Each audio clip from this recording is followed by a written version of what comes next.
ഒരു സത്യം കാണാൻ വേണ്ടിയാണ് നാം ഈ ഖബർസ്ഥാനിലേക്ക് വന്നത്. ഒരു ഹക്ക് കാണാൻ വേണ്ടി. എന്താണ് ആ ഹക്ക്? നമ്മൾ വന്ന നാട് ഖബറുമായി ബന്ധപ്പെട്ട് ഇസ്ലാമിന് പരിചയമില്ലാത്ത ഒരുപാട് ഏർപ്പാടുകൾ നടക്കുന്ന ഒരു നാട്ടിൽ നിന്നാണ് നമ്മൾ ഈ ഇസ്ലാമിന്റെ മർക്കസായ, ഇസ്ലാമിന്റെ ഹെഡ് ഓഫീസായ മദീനയിലേക്ക്, മക്കയിലേക്ക് നമ്മൾ വന്നിട്ടുള്ളത്. എവിടുന്നാ വന്നത്? ഇസ്ലാമുമായി പരിചയമില്ലാത്ത, ഇസ്ലാമിന് ബന്ധമില്ലാത്ത ഒരുപാട് ഖബറുമായി ബന്ധപ്പെട്ട പരിപാടികൾ നടക്കുന്ന ഒരു നാട്ടിൽ നിന്ന്. നമ്മുടെ നാട്ടിലെ ഖബർസ്ഥാനിന്റെ അവസ്ഥ എന്ത്? നമ്മുടെ നാട്ടിലെ ഖബർസ്ഥാനിന്റെ അവസ്ഥ, നമ്മുടെ നാട്ടിലെ പല ഖബറുകളും ഉയർത്തപ്പെട്ട ഖബറുകളാണ്. കെട്ടിയുണ്ടാക്കിയ ഖബറുകൾ, പച്ച വിരിച്ച ഖബറുകൾ, വിളക്ക് കത്തിക്കുന്ന ഖബറുകൾ, പൂവ് എറിയുന്ന ഖബറുകൾ. കണ്ടിട്ടില്ലേ നിങ്ങൾ? എത്രയോ നമ്മുടെ നാട്ടിലെ ഖബർസ്ഥാനിന്റെ അവസ്ഥ എങ്ങനെയാണ്?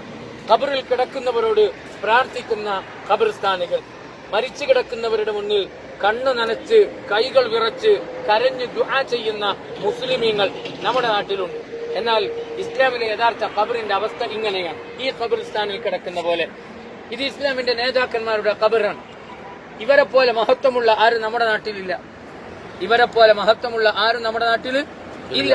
ഇവര് നബീന്റെ ഭാര്യമാരാണ്, ഇവര് നബീന്റെ മകളാണ്, ഇവര് നബീന്റെ പുതിയാപ്പിളമാരാണ്, ഇവർ അല്ലാഹുവിന്റെ റസൂലിന്റെ സ്വഹാബാക്കളാണ്. ഇവരത്ര മഹത്വമുള്ള ആരും നമ്മുടെ കേരളക്കരയിലോ ഇന്ത്യ രാജ്യത്തോ ആരും നമ്മുടെ നാട്ടിലില്ല. നമ്മുടെ നാട്ടിൽ പലരെയും അറിയലെന്നെ മരിച്ചതിന് ശേഷമാണ്. ജീവിച്ച കാലത്തുനിന്ന് ഏതെങ്കിലും ഒരു ഖബർ ആരെങ്കിലും കാണുന്നു, എവിടെയെങ്കിലും കാണുന്നു, മരിച്ചതിന് ശേഷം പേരിടുന്നു, മരിച്ചതിന് ശേഷം അതിനെ കെട്ടിപ്പൊക്കുന്നു, പിന്നെ പെട്ടെന്ന് അവിടെ ആഘോഷങ്ങൾ വരുന്നു, പിന്നെ പെട്ടെന്ന് ഉത്സവങ്ങൾ വരുന്നു. അങ്ങനെയൊക്കെയാണ് നമ്മുടെ നാടുകളിൽ. ഇസ്ലാമിൽ ഖബർസ്ഥാനിൽ ആഘോഷങ്ങളില്ല. ഉണ്ടെങ്കിൽ ആ ആഘോഷം ആദ്യമായി നടക്കേണ്ട ഖബർസ്ഥാൻ ഈ ഖബർസ്ഥാനാണ്. ഇവിടെ കാണണം ആഘോഷം, ഇവിടെ കാണണം പച്ച വിരിച്ചത് ഏതെങ്കിലും ഒരു ഖബർസ്ഥാനിൽ. ഇവിടെ ഏതെങ്കിലും ഒരു ഖബറിൽ പൂവറിയുന്നത് നിങ്ങൾ കാണണം, ഏതെങ്കിലും ഒരു ഖബറിനെടുത്ത് വിളക്ക് കത്തിച്ചത് നിങ്ങൾ കാണണം. ഇവിടെയാണ് അല്ലാഹുവിന്റെ റസൂൽ 10 കൊല്ലം ദീന് പഠിപ്പിച്ചത്, ദീന് പൂർത്തിയാക്കിയത്. അതുപോലെ തന്നെ ഇവിടെ നമ്മൾ കെട്ടിപ്പൊക്കിയ ഏതെങ്കിലും ഒരു ഖബർ നിങ്ങൾ കാണുന്നുണ്ടോ നോക്കി? ഏതെങ്കിലും ഒരു ഖബർ ഇതാരും തച്ചുടച്ചതല്ല. ഇത് ഇസ്ലാമിന്റെ ആദ്യകാലത്ത് ഇങ്ങനെ തന്നെയാണ്. എന്തുകൊണ്ട്? ഇതാണ് ഇസ്ലാമിലെ ഖബർ. ശർഈയായ ഖബറിന്റെ വിധി ഈ കാണുന്ന പോലെയാണ്. നമ്മൾ ഈ ഹക്ക് കാണണം. നമ്മുടെ നാടുകളിൽ നടക്കുന്നതൊക്കെ തട്ടിപ്പാണ്. നമ്മുടെ നാടുകളിലൊക്കെ ചില ആളുകൾ ഖബറുമായി ബന്ധപ്പെട്ട് ചൂഷണം ചെയ്യുകയാണ്. നമ്മുടെ സാമ്പത്തികമായി നമ്മളെ പിഴിയുകയാണ്. നമ്മുടെ കയ്യിലുള്ള കാശ് അവര് ഉസൂലാക്കുകയാണ്. അത് വെള്ളത്തുണിയുടെയും പച്ചത്തുണിയുടെയും പേര് പറഞ്ഞ്, കത്തിക്കുന്ന ഊതുബത്തിയുടെ പേര് പറഞ്ഞ്, ഖബറിലേക്കുള്ള വിളക്കിന്റെ എണ്ണയുടെ പേര് പറഞ്ഞ് പലതും നമ്മുടെ കാശ് അവർ ഈടാക്കുകയാണ്. ഇസ്ലാമിന് അതുമായി യാതൊരു ബന്ധവുമില്ല എന്ന ഹക്ക് വളരെ കൃത്യമായി കണ്ണു തുറന്ന് കാണണം.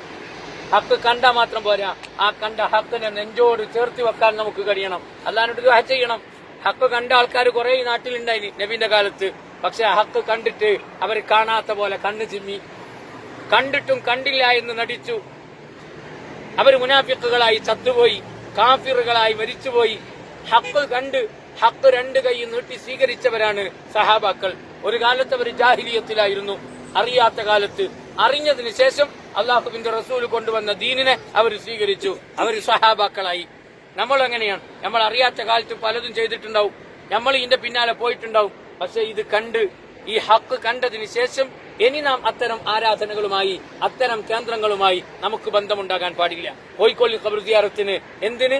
ഖബറിൽ കിടക്കുന്നവർക്ക് ദുആ ചെയ്യാൻ, അവർക്ക് വേണ്ടി പ്രാർത്ഥിക്കാൻ, നമുക്കും ഇതേപോലെ കിടക്കേണ്ടി വരുമല്ലോ എന്ന ചിന്ത നമ്മുടെ മനസ്സിനെ ഭരിക്കാൻ. അതിന് പോയിക്കോളി, ഒരു കുഴപ്പമില്ല. നേരെ മറിച്ച് മോക്ക് പുതിയാപ്പിളായില്ലെങ്കിൽ ഖബർസ്ഥാന്റെ അടുക്ക്, ഭർത്താവിന് പണിയില്ലെങ്കിൽ ഖബറിന്റെ അടുത്തേക്ക്, വീട്ടിൽ രോഗം വന്നാല്, വീട്ടിൽ വേറെ എന്തെങ്കിലും ബുദ്ധിമുട്ട്, പ്രയാസങ്ങൾ, പരീക്ഷണങ്ങൾ വരുമ്പോ എല്ലാം മരിച്ചു കിടക്കുന്ന ആളുകളോട് സങ്കടം പറയുന്ന അവസ്ഥ അത് ജാഹിലിയത്തിന്റെ കാലഘട്ടത്തിലാണ്. അതുകൊണ്ടാണ് അല്ലാഹുവിന്റെ റസൂല് മക്ക കാലഘട്ടത്തിൽ ഖബർ സിയാറത്ത് പാടില്ല എന്ന് പറഞ്ഞു. മദീനയിൽ വന്നതിന് ശേഷം നബി ആദ്യത്തെ 5 കൊല്ലം ഖബർ സിയാറത്ത് ആരും ചെയ്യണ്ട എന്ന് പറഞ്ഞു. കാരണം എന്താ? ഖബറിലേക്ക് പോയാലാണ് പെട്ടെന്ന് മനുഷ്യന്മാർ തെറ്റിപ്പോകുന്നത്. ഖബറുമായി ബന്ധപ്പെട്ടിട്ടാണ് അന്ധവിശ്വാസങ്ങൾ പെട്ടെന്ന് പ്രചരിക്കുന്നത്. അതുകൊണ്ട് നബി പാടില്ല എന്ന് പറഞ്ഞു. മരിക്കുന്നതിന്റെ കുറച്ചു കൊല്ലം മുമ്പാണ് നബി പറഞ്ഞത്, ഫസൂറുഹ, ഇനി നിങ്ങൾ സന്ദർശിച്ചോ. കാരണം നിങ്ങളുടെ തൗഹീദ് ശരിയായി, നിങ്ങളുടെ വിശ്വാസം ശരിയായി, ഇനി നിങ്ങൾ തെറ്റൂല, ഇനി നിങ്ങൾ സിയാറത്ത് ചെയ്തോ എന്ന് അവസാന കാലത്താണ് മുഹമ്മദ് മുസ്തഫ സല്ലല്ലാഹു അലൈഹി വസല്ലം അനുവദിച്ചു കൊടുത്തത്. അതുകൊണ്ട് എന്റെ ഹാജിമാരോട് എനിക്ക് പറയാനുള്ളത്, ഖബർ സിയാറത്ത് ചെയ്യാം. എന്തിന്? അവർക്ക് വേണ്ടി ദുആ ചെയ്യാനും നമുക്ക് ഖബറിനെ കുറിച്ച് ഓർക്കാനും. ഖബറിന്റെ ഇസ്ലാമിക വിധി ഇതാണ്. ഒരു ചാണിലധികം ഖബർ ഉയർത്താൻ പാടില്ല. ഒരു ചാണ്, ഭൂമിയിൽ നിന്ന് ഒരു ചാണ്. ഖദ്റ ശിബിർ, ഒരു ചാണ്. നമ്മുടെ നാട്ടിലൊക്കെ സിമന്റ് ഇട്ട് ടൈൽസ് ഒട്ടിച്ച് പേരെഴുതി വെച്ച് പച്ച വിരിച്ച് വലിയ ആഘോഷത്തിന്റെ കേന്ദ്രങ്ങളാക്കി ഖബറുകളെ മാറ്റിയത് പലപ്പോഴും നമ്മൾ കണ്ടിട്ടുണ്ട്. അതിനും ഇസ്ലാമിനും യാതൊരു ബന്ധവുമില്ല. ഇസ്ലാമിന്റെ ഖബറാണ് ഈ കാണുന്ന ഖബർ. ഉസ്മാൻ ഇബ്നു അഫ്ഫാന്റെ ഖബറുണ്ട് അവിടെ, ഫാത്തിമ ബീവിയുടെ ഖബറുണ്ട് അവിടെ, ആയിഷ ബീവിയുടെ ഖബറുണ്ട്. നമ്മുടെ നാട്ടിലെ ഉപ്പളയിലെ ഖദീജ ബീവിന്റെ ഖബർ പോലെയല്ല. ഉപ്പളയിലെ ഖദീജ ബീവിന്റെ ഖബർ ഇത്രക്കുണ്ട്, ഇവിടെയുള്ള ആയിഷ ബീവിന്റെ ഖബർ ഇത്രക്കുള്ളൂ. ഏത് ബീവിക്കാണ് ഇസ്ലാമിൽ സ്ഥാനം? ഇതാണ് സ്വർഗീയ സ്ത്രീകളുടെ നേതാവായ ബീവി. നമ്മുടെ നാട്ടിലുള്ള ബീവി അല്ല. ഈ ബീവിമാര് കഴിച്ചിട്ടേ ഉള്ളൂ നമ്മുടെ നാട്ടിലെ ബീവിമാരും ബാബമാരും ഒക്കെ. അതുകൊണ്ട് ഈ ഹക്ക് നമ്മളെല്ലാവരും മനസ്സിലാക്കണം, സത്യം നമ്മളെല്ലാവരും ഉൾക്കൊള്ളണം. അള്ളാഹു നമുക്കെല്ലാം തൗഫീഖ് നൽകി അനുഗ്രഹിക്കുമാറാവട്ടെ.